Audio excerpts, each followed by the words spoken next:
दुनिया की किताबों में कुरान चमकता है और कुरान में अल्लाह का फरमान चमकता है। जिस शख्स की आदत हो कुरान की तिलावत की, जिस शख्स की आदत हो कुरान की तिलावत की, अल्लाह की नजर में वो इंसान चमकता है।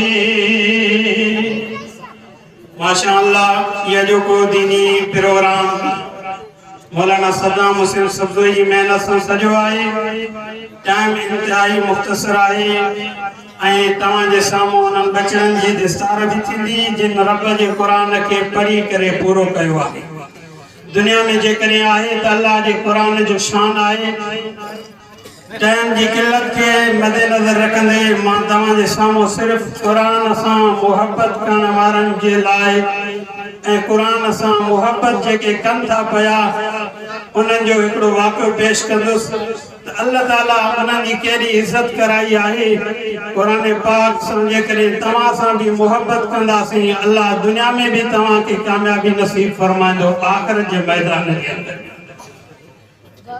मुझे सोने नबी सल्लल्लाहु अलैहि वसल्लम जे सहाबा ने नजर कयो। हुजूर पाक सल्लल्लाहु अलैहि वसल्लम जो सहाबी आए।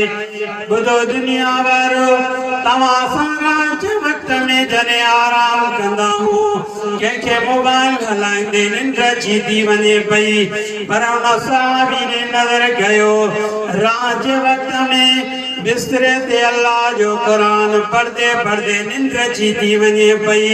हे कुरान सां मुहबत करे तो पियो सहाबी।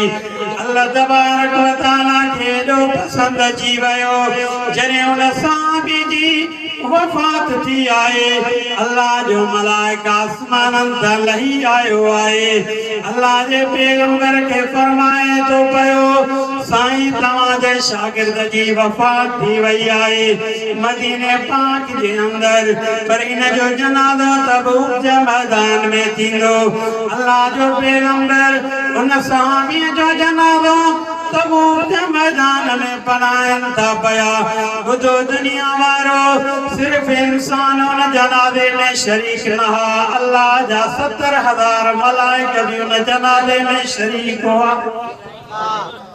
कुरान सां मुहब्बत करण जो अंदाज ॾिसो। सहाबी मुहब्बत करे तो कुरान सां। अल्लाह फरमाए तो पियो सहाबा हुजूर अलैहिस्सलातु वस्सलाम का सवाल कयो सही सहाबी जी वफ़ात मदीने में थी आहे, जन्नत में जेको घर आहे हिन जो सहाबी जो उहो बि मदीने पाक जे अंदरि आहे। उन सहाबी जी तदफीन जन्नत बक़ी में थिए थी पई, पर तबूक जे मैदान में हिन जो जनाज़ो छो थो थिए पियो। अल्लाह जे पैगंबर फरमायो अल्लाह ताला जे कुरान के सहाबी मोहब्बत सां पढ़दो। अल्लाह फरमाए तो पियो दुनिया वारनि खे मां ॾेखारियां थो पियो जेको मां रब जे कुरान सां मुहब्बत कंदो, मां अल्लाह उन माण्हूअ सां इन तरीक़े सां मुहब्बत कयां थो। छा ख्याल आहे? अल्लाह जे कुरान सां मुहब्बत कंदो। साईं असांजो महिमान परे खां आयल आहे, इन जे करे मां टाइम जेको आहे ज़्यादा वठणु नथो चवां।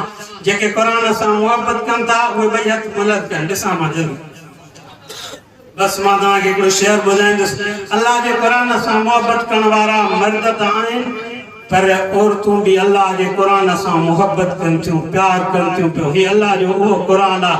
तॾहिं कंहिं अल्लाह वारी बानीअ छा चयो आहे, हिन कुरान पाक जी तारीफ़ कई अथई। अवा हिन कुरान पाक खे सजाए करे असां दरी में रखंदा आहियूं, अखियुनि ते रखंदा आहियूं, कॾहिं कॾहिं बीमार खे गले जे अंदरि ॿधी छॾंदा आहियूं। हे कुरान पाक जो मौजज़ो आहे। इन कुरान पाक जी बरकत जे करे असांजे मरीज़ खे शिफ़ा मिली वेंदी आहे। अल्लाह की बानी शादी चहती पैताकों में सजाया जाता हूँ, आँखों से लगाया जाता हूँ, तारीफ बनाया जाता हूँ, धो धो के पिलाया जाता हूँ, ताकों में सजाया जाता हूँ, आँखों से लगाया जाता بنایا جاتا ہوں، دو دو کے پلایا جاتا ہوں، جلدان حریص ریشم کے اور پھول ستارے چاندی کے، جلدان حریص ریشم کے اور پھول ستارے چاندی کے، پھر عطر کی بارش ہوتی ہے، پھر عطر کی بارش ہوتی ہے، خوشبو میں مسایا جاتا ہوں، جس کس کو تہمینا کچھ بول سکھائے جاتے ہیں، بار اللہ سن کے گالان سکھائے تو بابو چو، اماں چو، مانی چو، پانی چو، جڏهن بچڑو قرآن پاک پڑھڻ ایندو آ، مولانا صدام حسین سبزوئی جي مدرسے میں آيو، ان کي مولانا صدام حسین یہ نہ چيو ته یاسین یاد کريا، ان کي پهريان الف با تا آهستي آهستي ان کي پڙهائي ڪري، ان پورے قرآن کي پڙهائي ڪري اڄ تمام جي سامهون انهن جي دستار ٿيندي۔